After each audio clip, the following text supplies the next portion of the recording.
অসমৰ মুখ্যমন্ত্ৰী ডক্টৰ হিমন্ত বিশ্ব শৰ্মা ডাঙৰীয়াৰ নেতৃত্বত LSC ৱাইজত আগৰ বাকী থকা পুৰণা যিটো CMAY যিটো ঘৰ যিটো আজি বেনিফিচিয়াৰীসকলক ঘৰ বিতৰণ কৰাৰ যিটো সভা এইটো আমাৰ CM ডাঙৰীয়াই পলাশবাৰী বা বকত উপস্থিত থাকি চেণ্ট্ৰেলি অপেনিং কৰি দিলে আৰু আমি গোসাইগাঁও LSC হিচাপে আমি এই LSC ভিতৰত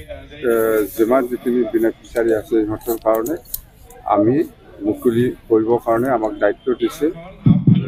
অসম চৰকাৰে মই আহি পেলাই এই কাৰ্যসূচীটো উদ্বোধন কৰি দিছে অসম চৰকাৰৰ বা ভাৰত চৰকাৰৰ উদ্যোগত বহুত আঁচনি আছে আপোনালোকে শুনিছে মুঠতে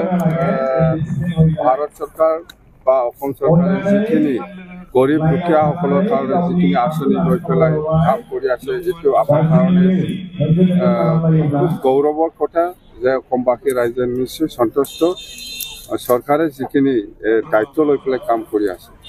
তো আমাৰ BTC অঞ্চলতো আমাৰ দুখীয়াসকলে বা BTC বাকী ৰাইজে খুব সুখী আজিৰ যিটো প্ৰগ্ৰাম এইটো 15টা সমষ্টিৰ যিটো প্ৰগ্ৰাম হৈছে এইটো লৈ তো অহা 12 তাৰিখত কোকৰাঝাৰ জিলা হিচাপে আমাৰ চিফ মিনিষ্টাৰ ডাঙৰীয়া আহিব অৰুণোদয় বেনিফিচিয়াৰীসকলক